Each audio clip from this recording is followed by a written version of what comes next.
Hello, dear listener. Welcome to my channel, where stories are so scary that only the bravest and most fearless can listen. If you are sure that you are brave enough, subscribe to my channel and I will question your bravery. But before you do, let me warn you, these stories are not for the faint of heart. They are not for people who scare easily. They are for people with ice in their veins and darkness in their hearts. If you are one of those people, then I welcome you. Come closer, listen closely, and prepare yourself for the horror that awaits.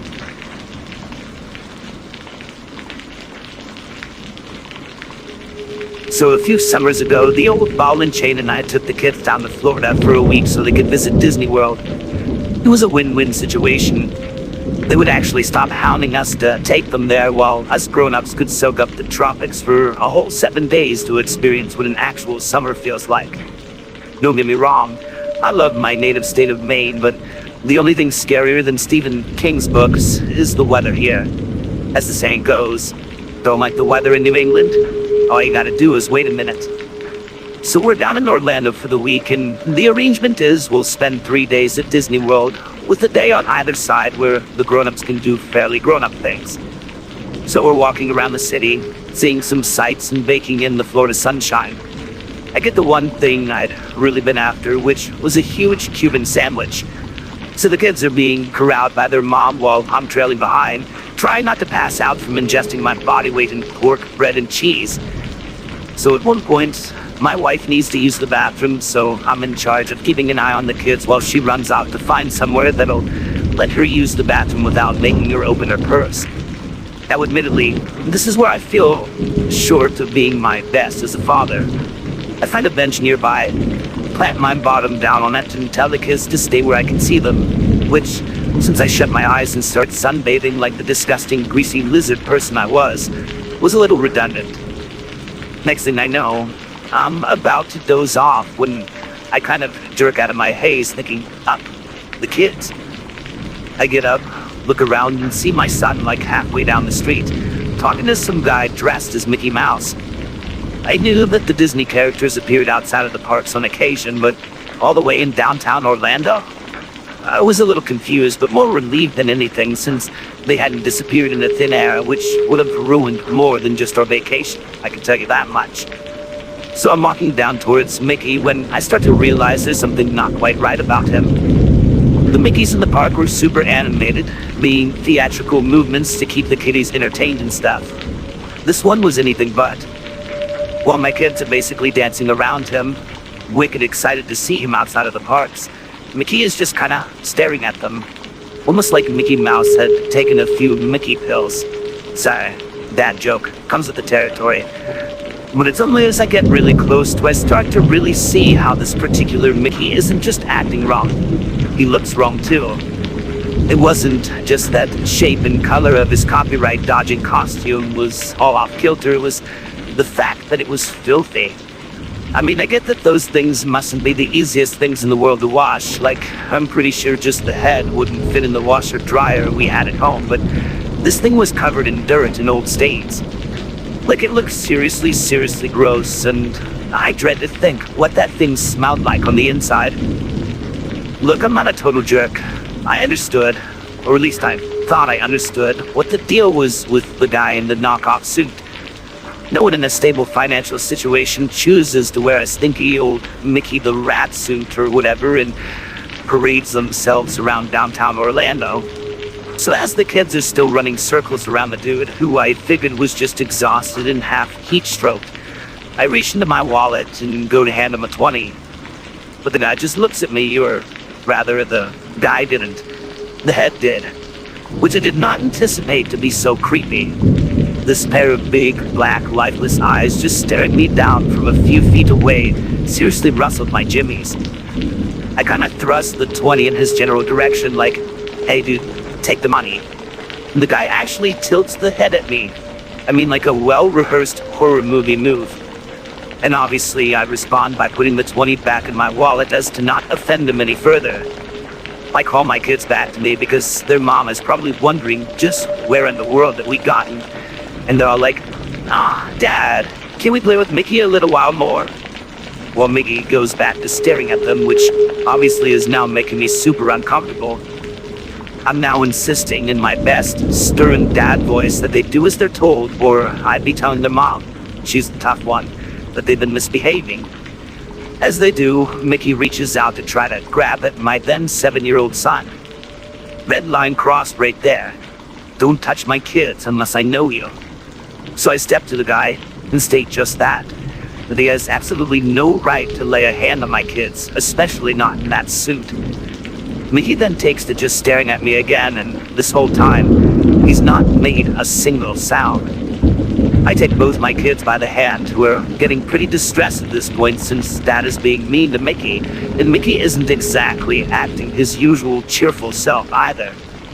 I make a show of apologizing to the man for being curt with him, then try to make it one of those teachable moments as I walk away with the kids, making it clear to them that no adult is allowed to touch them without their express permission, and that strangers are most definitely not allowed to touch them, and to tell Mom or Dad if they do. But then I make the mistake of looking over my shoulder where I see Mickey still staring at me, and somehow managing to be even creepier than before. That night, I couldn't sleep. I was so not used to how humid Florida could be. Our motel room's air conditioner had been very well behaved all week, but had picked that night of all nights to start malfunctioning. Thank God the kids' room's unit was working hard, but ours, not so much. So I end up getting out of bed and sitting at the little table in the kitchenette while I drink a glass of something that ended up being more ice than water, just to try my best to cool down so I can get back to sleep.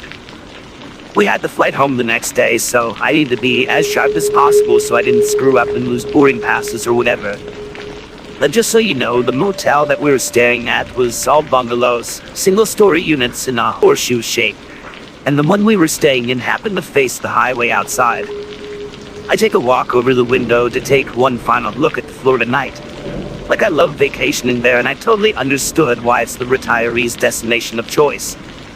But as I'm looking out through the blinds, I see something out there that makes my jaw drop. Outside, silhouetted by the street lights, standing still as a statue over near the highway, is this really obviously Mickey Mouse shape. The big circular ears, oversized hands, the works. I actually say, like, no effing way, man, out loud to myself as the realization hits me. That knockoff Mickey Mouse guy from Orlando had somehow figured out where we were staying. Okay, so I have no idea how he managed to work that out. It's something I still think about from time to time. But the only concrete thing I have in my mind is that, when not wearing that suit, he could have looked like just about anyone.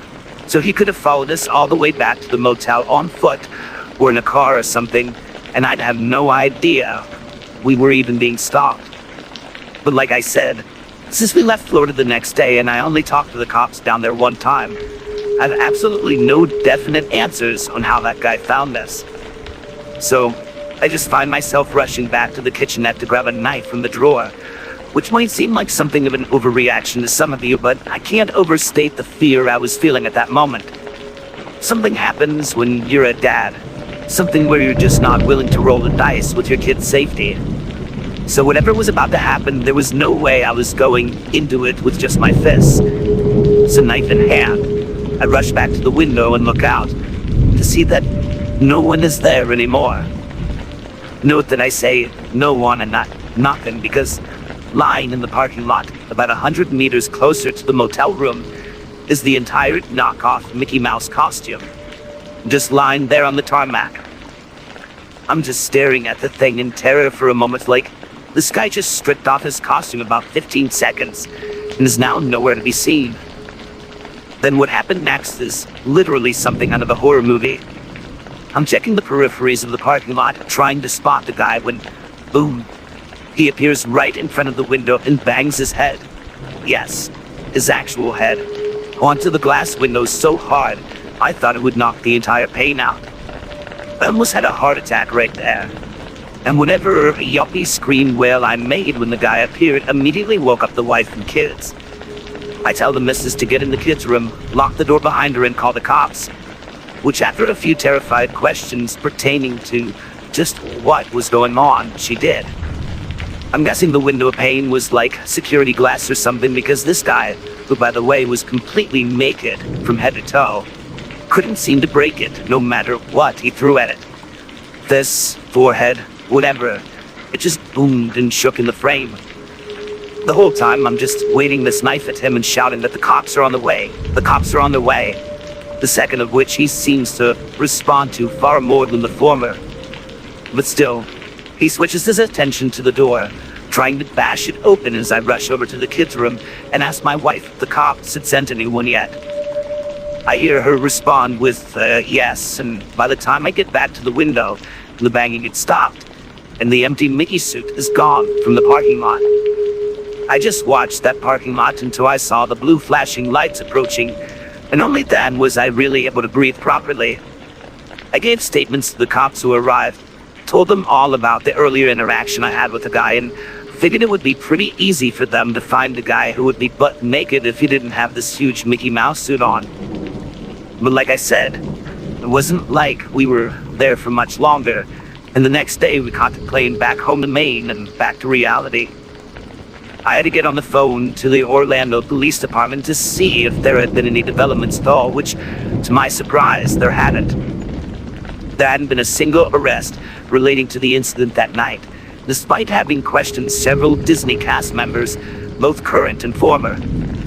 I know that might seem like a really anticlimactic way to end the story, that no one was caught, nothing was resolved, and I have absolutely no revelatory or eliminating piece of info to share to make you all be like, oh my god, the call was coming from inside the house or something. But that really is where the story ends. The guy found us. He terrorized us. And then we got out of Florida. I suppose I can end by saying that I'm looking forward to going back at some point when the kids are older and they have no interest in going to Disneyland, but definitely not anytime soon. And definitely not to downtown Orlando.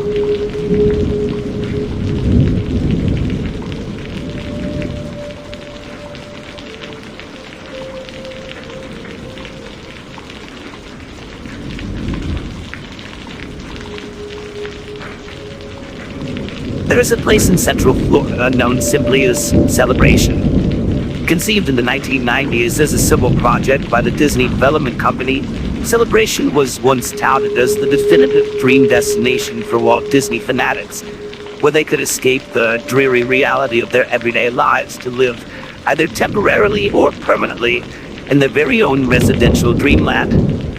23 years ago, the Walt Disney Company invested just short of $5 billion into its planning and eventual construction on the outskirts of Disney World near Orlando, Florida. And over the years, the streets became lined with quaint, picturesque homes, painted white, yellow, pink, tan, or blue, and bordered by white picket fences with lush green gardens. When fall rolled around, Celebration was known to ship in containers full of brown fallen leaves from northern states to waft around the carefully constructed streets and piazzas. During the holiday season, fake snow was poured over rooftops to give a distinctly Christmassy feel despite the balmy temperatures. All the while, local trees were fitted with small, barely visible speakers while playing unceasing melodies of songbirds.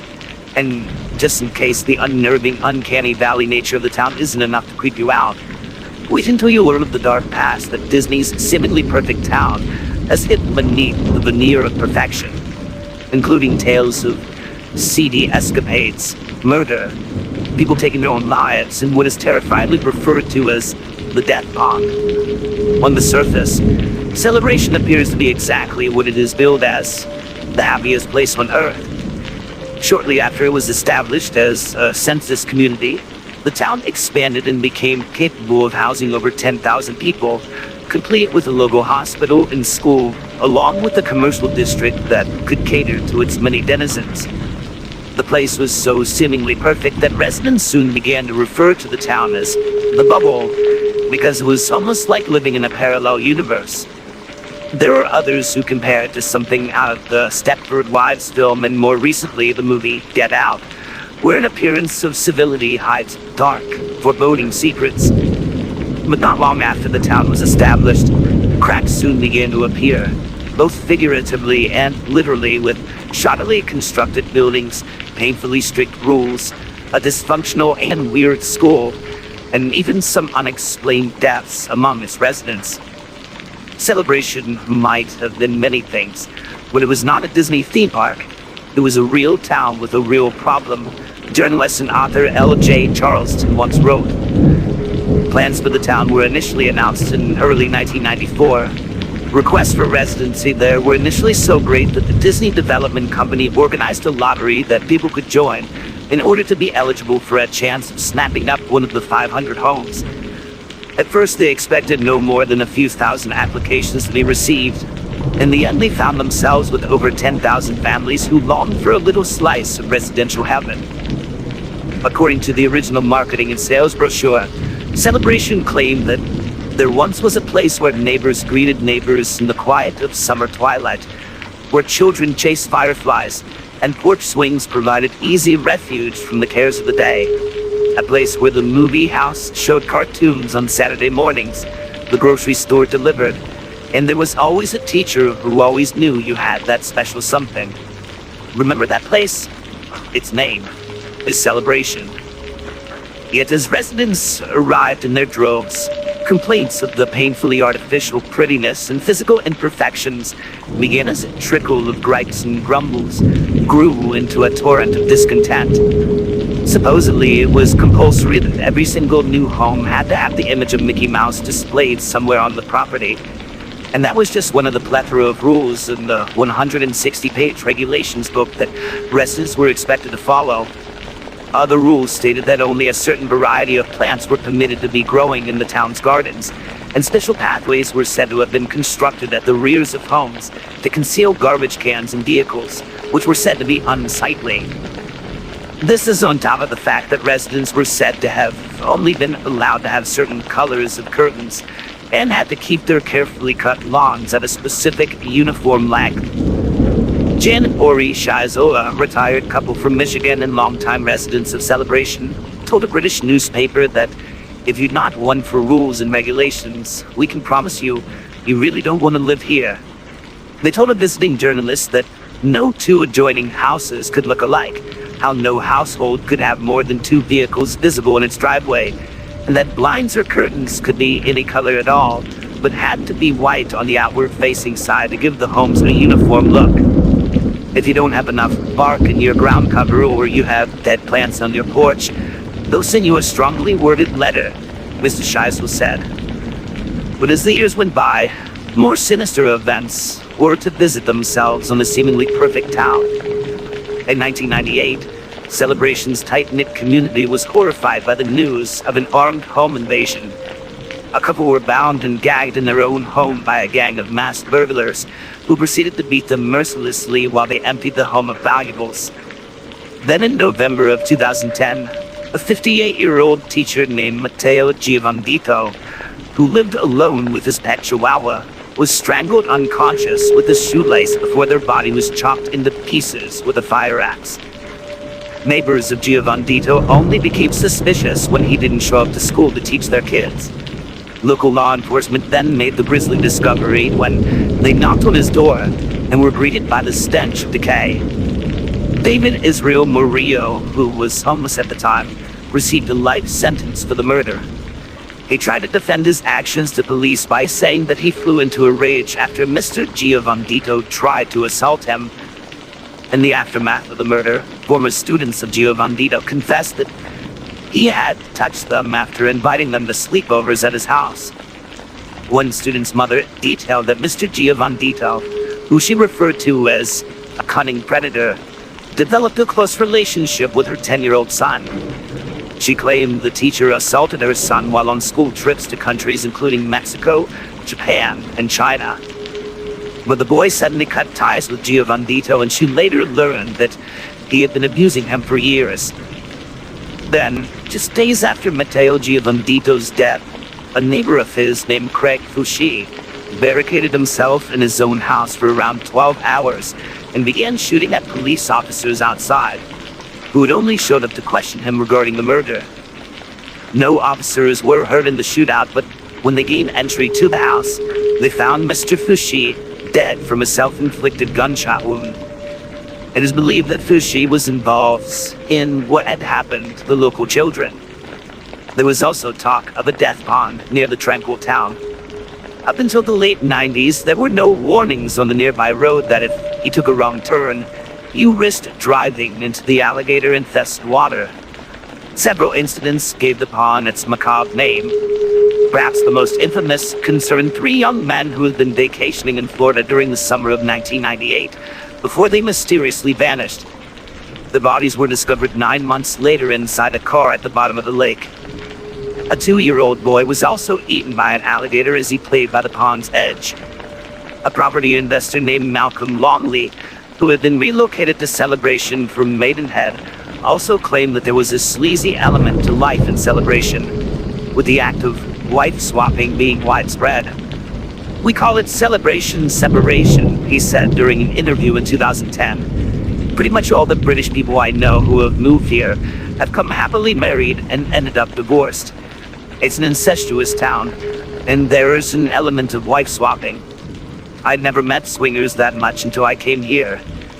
He admitted that he had seen some move to Celebration to hide away from problems and find some fairy tale ending, but they don't get it. After many years of strife and struggle, 2004 saw Disney selling Celebration to a company based out of New York City. Since then, many residents have hit out at the creepy reputation it has garnered. In response to a defamatory blog post, one resident wrote, "I have lived in Celebration for 9 years, and I love it. The best part about Celebration is the wonderful and caring people. I absolutely love living here. It is not creepy at all. Everyone is really friendly and it is beautiful. The current problems are for people living in condos, not houses. So many people that live here think it's the best place in the world to live and that they are truly blessed. Where else do you have beautiful walking trails, a selection of community pools to use, community events, and the ability to see multiple displays of fireworks every single night of the year? Plus, it is located so close to Disney, Universal, and SeaWorld, so I am able to go to a free concert all the time with my annual passes. What's not to love about this beautiful town?" And a second confirmed that they had lived in Celebration for almost 10 years and wouldn't live anywhere else. "It has a true community feel that I've never had anywhere else. Our town is far from perfect, but it's a place full of wonderful people. I love raising my kids here." Yet both posts have been thought to have been written by marketing executives employed by the new Northeastern owners in an attempt to reserve the fortunes of the failing town. The official Celebration website states that Celebration was founded with the concept of building a better place and a better way to live. There's a reason Celebration is not a town, but a community in every positive sense of the word. But scratch the surface, and it appears that behind the facade of perfection, sinister events lurk behind almost every corner. And that for many, moving to the town did not make for Celebration, but devastation.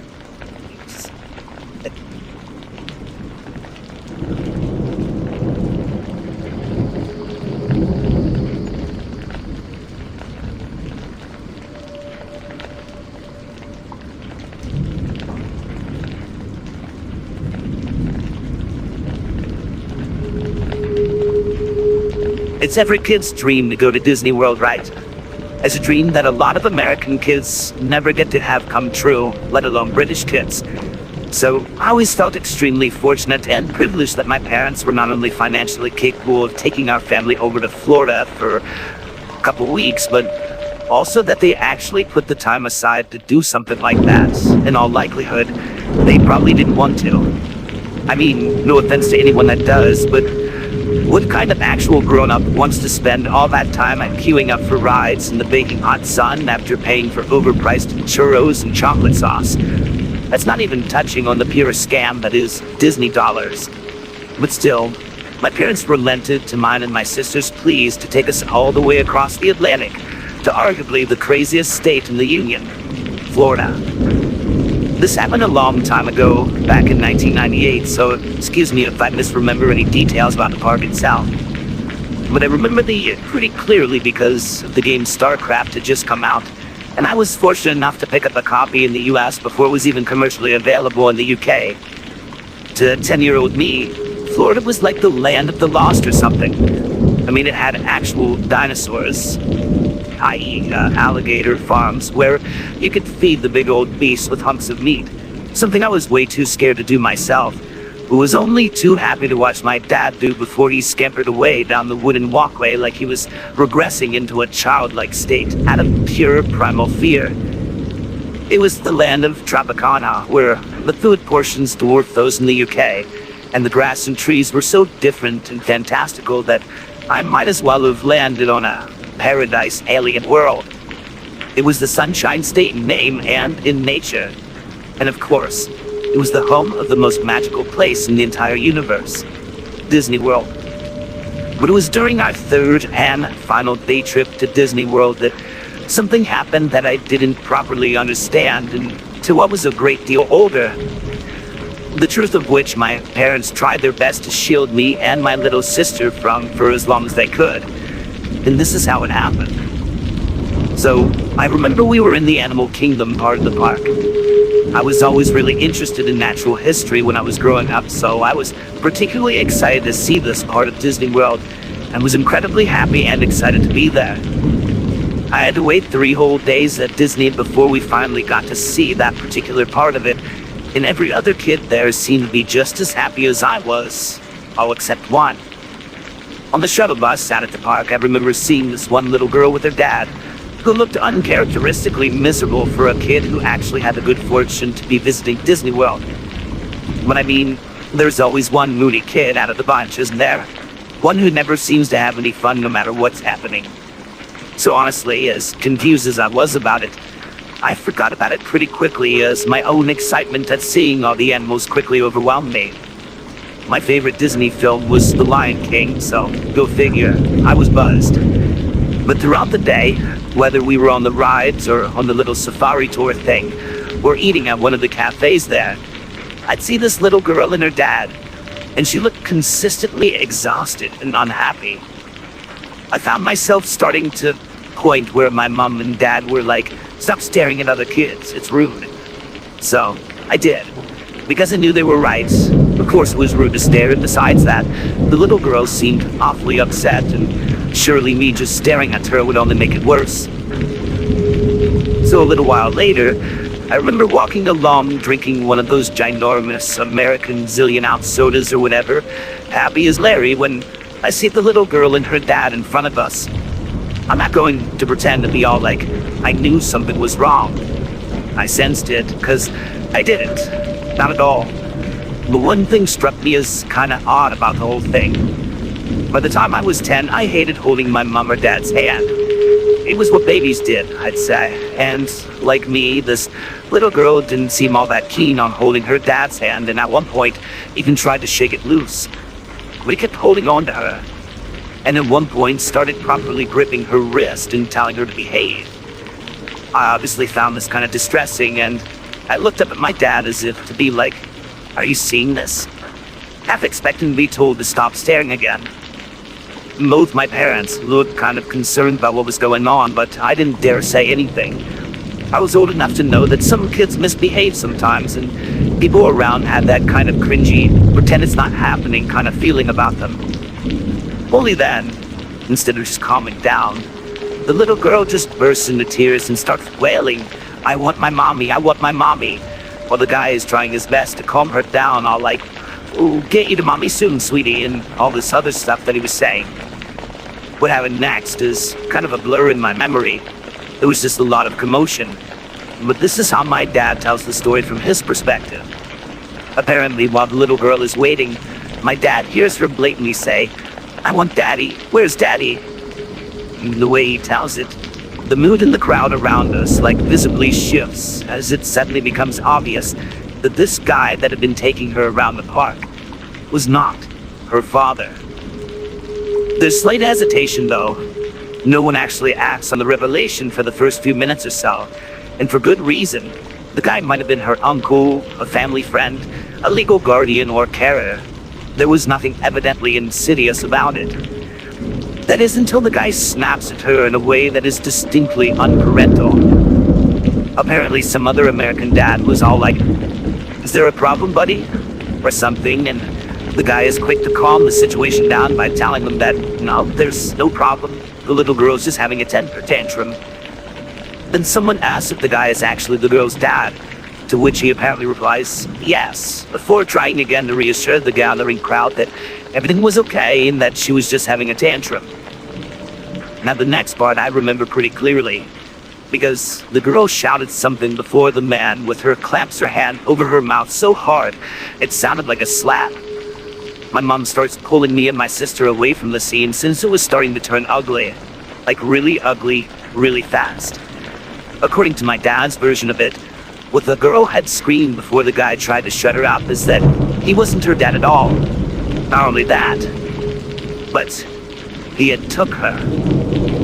And that's when it starts getting confusing for me again, because all kinds of people started moving forward and blocking my view, and all this shouting and moving kicks off. But I do remember seeing this tubby woman shoving her way through the crowd of people with that same little girl in her arms, who by that point was just sobbing uncontrollably. After that, I remember seeing the crowd that had formed around the guy begin to sway and shift. There were shouts and screams. I mean, like the kind of screams that were so intense and frightening that they made me shake and shiver with fear, and had my little sister bursting into tears. By the time park security showed up, who 10-year-old me just assumed were the police, the crowd began to disperse, and I distinctly remember seeing the man who had apparently taken the little girl from God knows where into the ground with someone on top of him. That's about the only part that I can remember crystal clear to this day. A lot of my memory has been filled in with my mom and dad's retelling of the event, but the image of that guy's rage, how it twisted up in his features, is still burned in my mind. And it's been made all the more sinister by the fact that I now know what he was so angry about. He'd taken that girl and kept her pliant because he'd promised her a trip around Disneyland. She was probably so keen to go that she just hadn't fought back. And God knows what he was intending to do with her afterward. But that chance had been taken away from him by a bunch of do-gooders. At least, that's the way I imagine he thought of it. Playing this sick long game of lulling his prey into a false sense of security before he finally got his way with her. Not that I realized any of that at the time. To 10-year-old me, it was all just this big mess of confusion and fear. But knowing that whatever was going on was just very, very wrong. We have no idea what happened to the man or the little girl after that. No one spoke of it again for the rest of the holiday, and I'm pretty sure it was almost 5 or 6 years before one of them brought it up with me and explained exactly what the situation was. As far as I knew, all I'd seen was a dad mistreating his daughter who had then been arrested for it. And even to this day, it screws in my head that one of the worst things I'd ever witnessed happened in what was billed as the happiest place on earth, and how things had gone just a little differently. That girl could have been a corpse, or worse, a few days later, and none of us would be any the wiser. Thank God she spoke up when she did.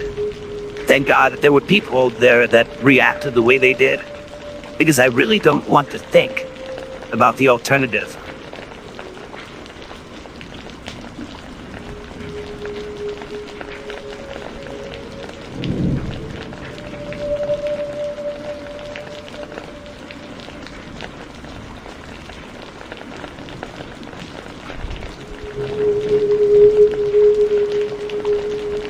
Back in 1999, I used to work at Disney World down in Orlando, Florida.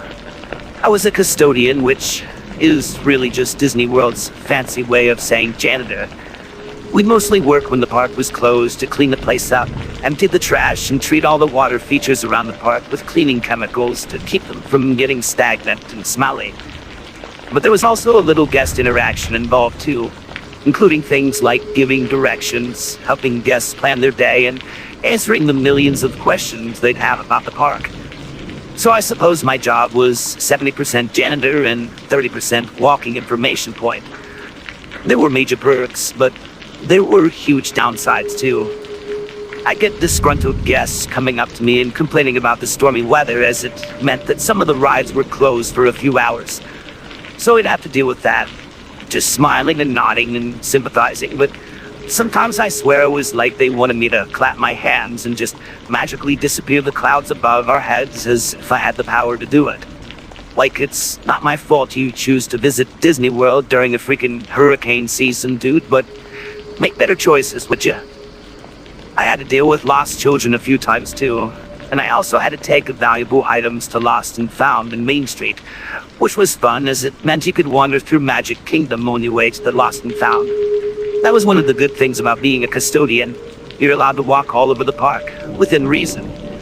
For instance, if a guest wanted directions to Space Mountain, I could walk them over to Tomorrowland instead of just telling them how to get there. This worked well when trying to communicate with guests who didn't speak any English. I had a lot of good times during that job. The whole team was like one big family. But I suppose that's why what I'm about to tell you happens to be probably the worst thing that's ever happened in my entire life, and why it still kind of messes me up 21 years later. So this happened on the second weekend in February of '99. The actual park opened at 11 a.m., so we used to spend the first 2 or 3 hours of our shifts basically doing cosmetic cleans, testing rides, and generally making sure the park was ready to go for the day. The morning section of my shift involved helping out with cleaning and prepping Fantasyland and Tomorrowland. So at one point, I'm walking through the park and I see this guy, Ray, up on the platform for the Skyway in Fantasyland. He's sweeping away, whistling to himself, generally being the cheerful guy that he was. Ray was in his 60s at the time and had already been with us for like a year. Everyone liked him. He was older than most, but he was super chilled out and friendly and always willing to help out his fellow cast members. Like I said, we were one big family like that. We worked together, partied together, and some of us even lived together. I called up to him like, "Morning, Ray Ray." He just smiles down at me, returns the greeting and waves a little before going back to his sweeping. It was a beautiful morning. Everyone was in a good mood. It was another day in literal paradise in my mind. So I'm walking towards Tomorrowland for a few more minutes when I hear like this slow electric whirring sound above my head. The sound of the Skyway starting up as the 4-person gondolas start moving along the track.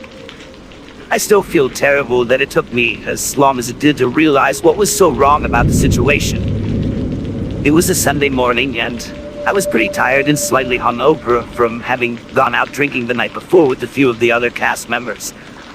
Honestly, it took me a little while to stop blaming myself for not having prevented what happened, because I figured that if I'd been a little sharper, I'd have been able to really help. But then it hits me. The gondolas are moving, pretty fast too, on their first test loop, and Ray is still up on the platform.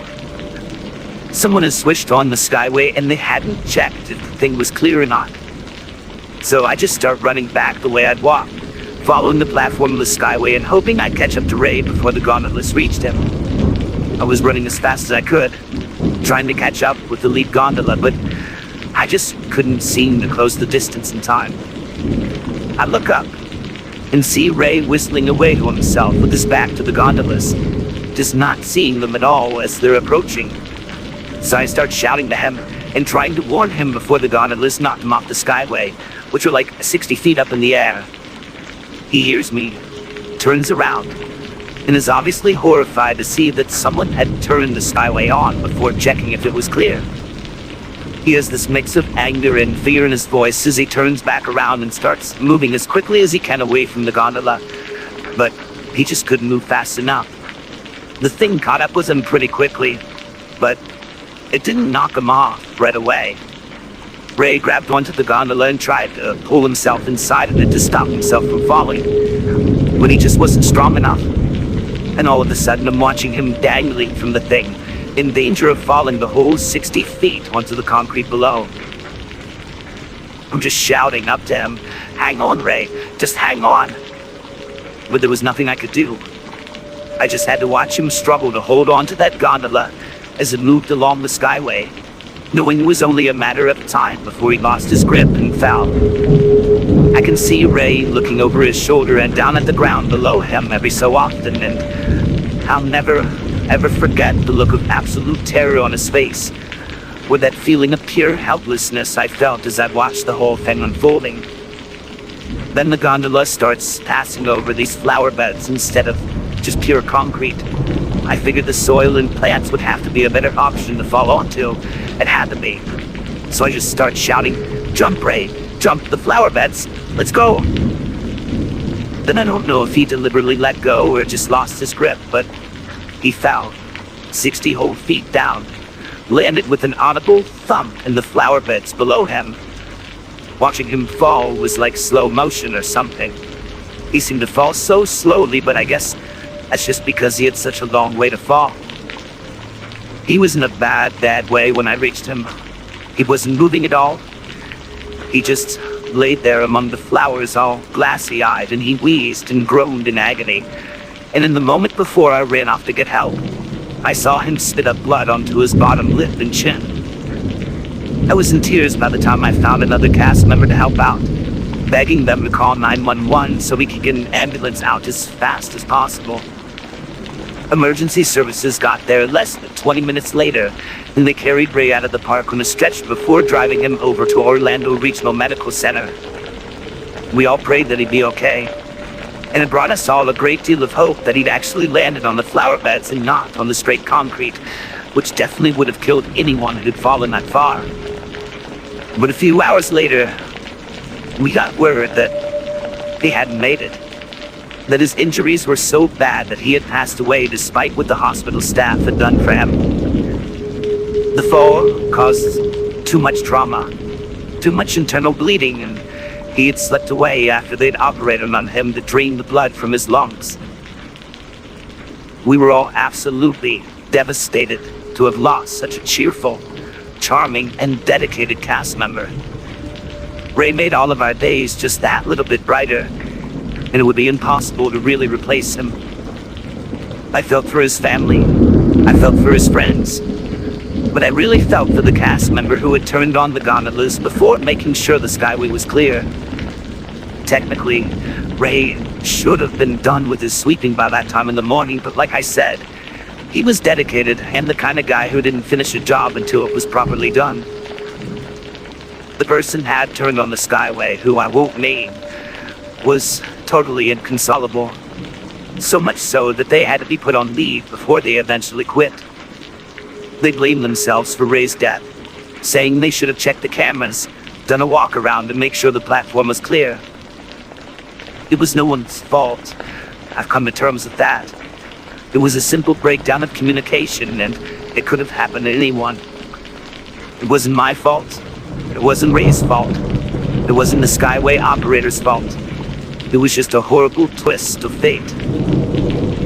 Everyone that could get time off attended Ray's funeral. We all wanted to be there for his family as best we could to assure them that their husband and father was one of the sweetest guys we'd ever known. Ray was the first cast member to die in the park in over 10 years, and a little memorial was put up backstage for him so that we could all remember him at his best, with a smile on his face, instead of scared and broken. Rest in peace, Raymond Barlow. We love you, and we miss you. Every single day.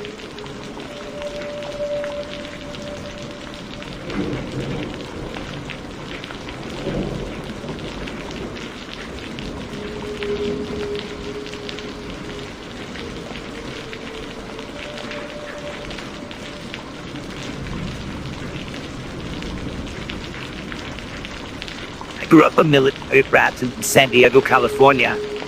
My dad was in the Marine Corps for 25 years, eventually reaching the rank of gunnery sergeant before he retired in 2011. I'm really proud of him, and I love him very much, but I won't sugarcoat it. Growing up with a parent in the military wasn't easy. He wasn't at home much, and when he was something of a disciplinarian.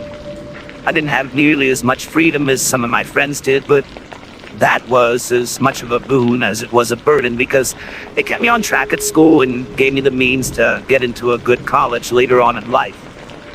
But without a doubt, the worst part of him being in the Marine Corps was when he had to go to war.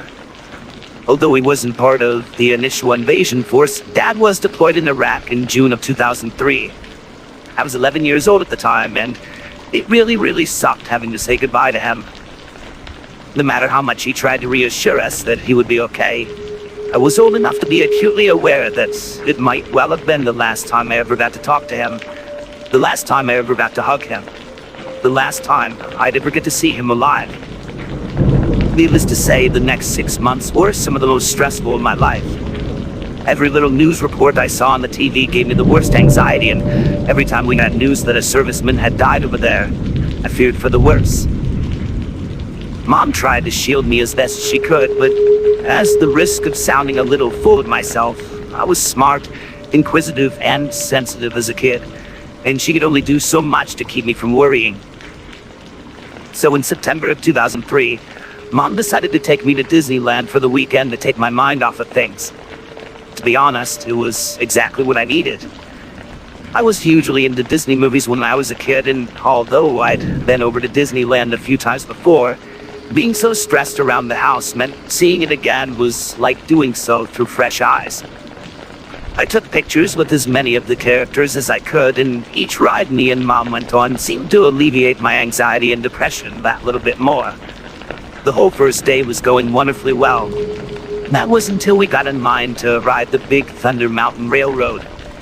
I'm pretty sure it was about 11:30 by the time we got into the little rail cars for the ride itself. Everything was going smoothly at first. We're speeding along, all these twists and turns, until we hit the little fake desert setup and then up an incline into a dark tunnel. I just remember feeling like this jolting sensation shake the cars, all while we're in the dark. Then this horrible grinding of metal and a thud before people in the cars in front of us started screaming. Everything came to a sudden stop, and everyone was all really shaken up from it. But it's then that I heard some of the worst things I've ever heard in my life. This woman starts asking out loud, Mark, wake up! Wake up, Mark!" We're all mostly in the dark, but there's a little bit of light coming from the openings of the tunnel on each side of us. And I remember seeing how some of the cars weren't even on the tracks anymore, and that the cars in front of us were all wet and shiny with some kind of fluid, a fluid that I would only later realize to be someone's blood.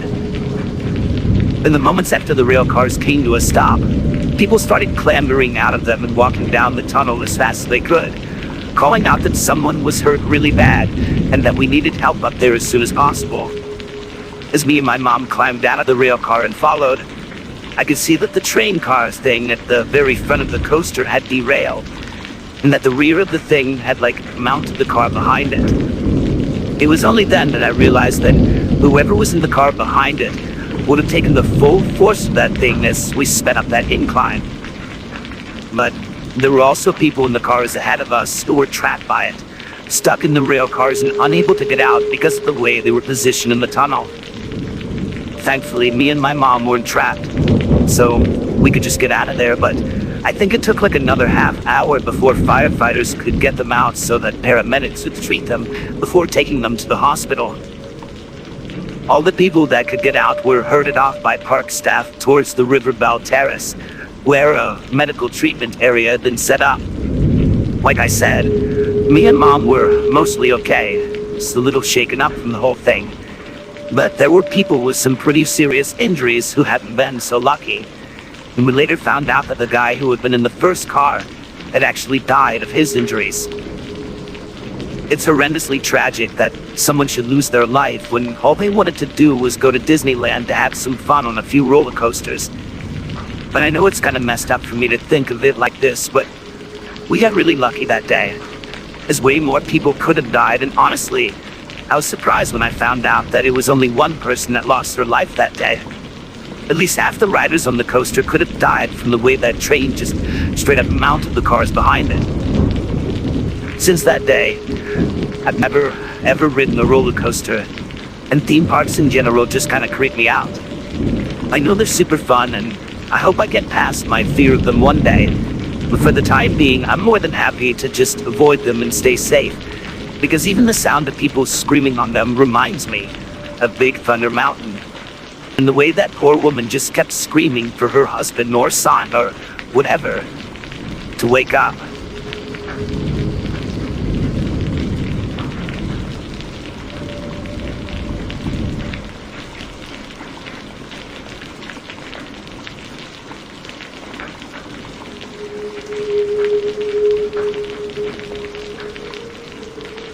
I moved from Idaho to Alaska about 2 months ago, and already I have experienced something I never thought I would ever experience. After taking a week to recover from a 5-day trek across Canada on the Alaska Highway, I had decided I was going to get out and explore the wilderness of my new home state and try to catch a glimpse of the wildlife such as moose and bears.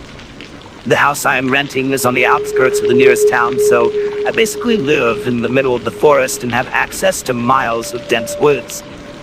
I still don't know what I had been thinking when I decided to go into the woods without anything but my phone, which at the time didn't get service in Alaska, and some earbuds. I began running at a medium pace into the woods, hopping over bushes and branches while jamming out to some shaky graves. I had probably gone through about 5 psalms when my shoelace got hooked on a fallen tree, and I was thrown to the ground face first. I immediately got back up, sore out of irritation, and began to put my earbuds back in when I realized I had no idea where I was. At some point, I had lost my sense of direction and had only but a faint idea as to which direction I had came from. I started to run the way I thought I had come from when I began to panic and second-guess myself, when I realized I should have come out into my backyard ages ago. I didn't want to panic because I knew that it would make everything worse if I did, and I started to try and pinpoint the right direction. Of course, I eventually realized that I was hopelessly and utterly lost without the slightest indication of which way would bring me to some sort of civilization. After a few brief moments of cursing and groaning, I decided to follow my gut and go the direction which I thought would possibly lead me home. I started running at full speed, hoping to break the tree line in a matter of minutes when something on the ground had caught my eye. It was a backpack. I stopped instantly and looked around for a person or campsite, but there was nothing I could see from the spot I was at, which was situated at the bottom of a small hill. The bag looked as if it may have been abandoned for a few days at least, but was slightly damp from the rain earlier that morning. I kneeled down and picked the bag up, resting it against my knees. It had a heavy weight to it when I moved it, so I knew that there was something inside. Looking back now, I remember the dark feeling I had that I got in my chest right before I had unzipped the main part of the backpack. Inside, there were bags of what I immediately knew was an assortment of illegal drugs and items used to administer them. I quickly stood up and took a step back. I had such a powerful feeling of dread that I felt like I was in imminent danger. I just wanted to get out of there and find my way home, so I started to run again, up to the top of the hill. I was hit with a wave of excitement when I saw a house at the bottom that was buried in the trees. I'd begun to make a start for it when something in my head told me to stop. The thought entered my mind that what I had just discovered was awfully close to this house. I wanted so badly to be out of the woods and find some form of civilization, but something told me that it wasn't safe. I ran away from the house along the tree line, hoping that I would possibly stumble upon another house. After about 10 to 15 minutes, I stumbled into a neighborhood of sorts and asked a man working in his yard for directions. He was kind enough to drive me home and assure me that everyone gets lost in Alaska at some point. As soon as I got home, I showered and chugged some water and then immediately called the police to report what I had seen. However, due to the fact that I had no idea where I was, I couldn't tell them where to find the drugs or where the house was, so my report was basically useless. I just would have felt guilty if I hadn't have at least said something. I've driven all over the area down different roads trying to find the house, but I never have. It's probably for the best though, because I don't want to get caught up in something I shouldn't be. I'm glad I had listened to my gut and kept running from that house, because people in possession of such a large amount of illicit substances, I can only assume, would be extremely dangerous.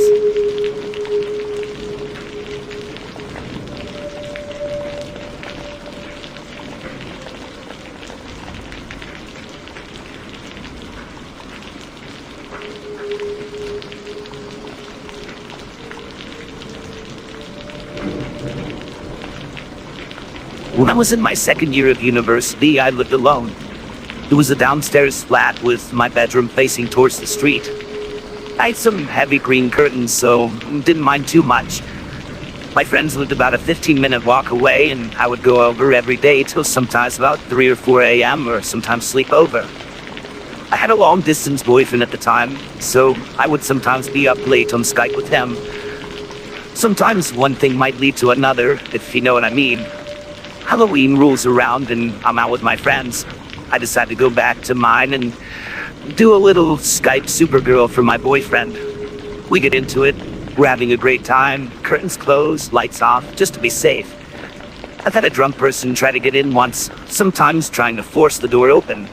Another time I fell asleep early and left the curtains open. It had been super creepy. I woke up and looked up to see a man in my window, staring. Stood so close his nose almost touched the glass. I'd freaked out and spent the night in the living room. So the lights were off, curtains shut. I noticed a kind of flickering in my peripheral and looked around. While meeting at the bottom, the curtains parted very slightly near the top. Through the gap, there appears to be a trail of steam rising. I cover myself and get up to investigate. I have to get up and stand on my mattress on my tiptoes to see through. I'm not that too intimidating as I stand about 5'3".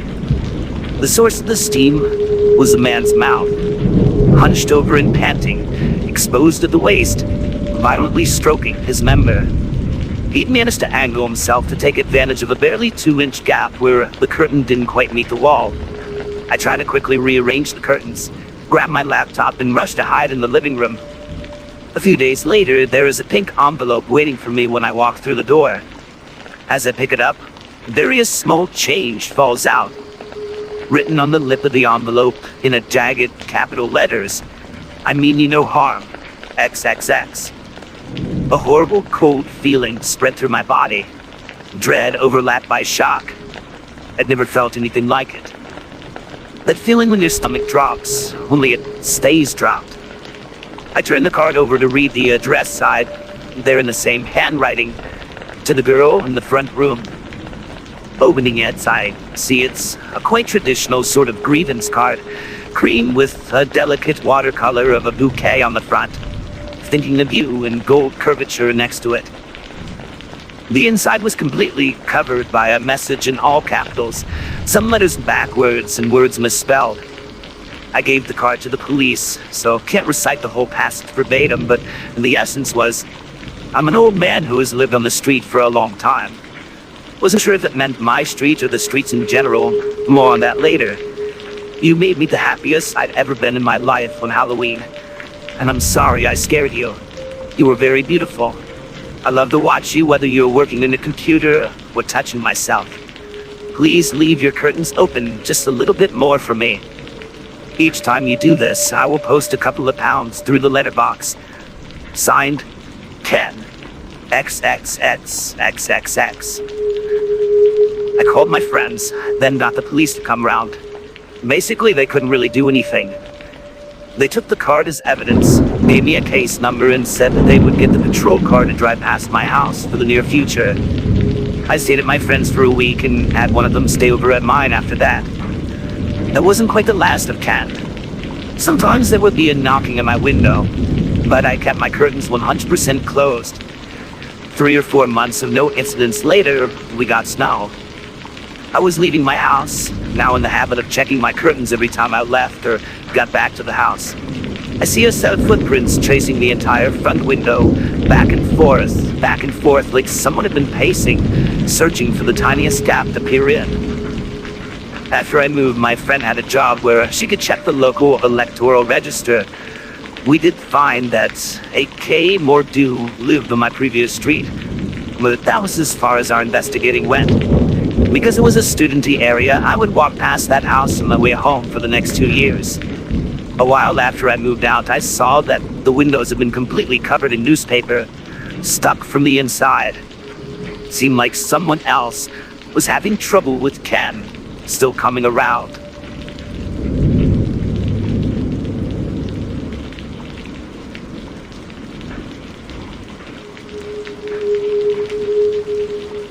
For more bone-chilling narratives that will keep you at the edge of your seat, subscribe to my channel. By doing so, you'll gain access to a growing collection of real-life horror stories that will both captivate and energize your senses.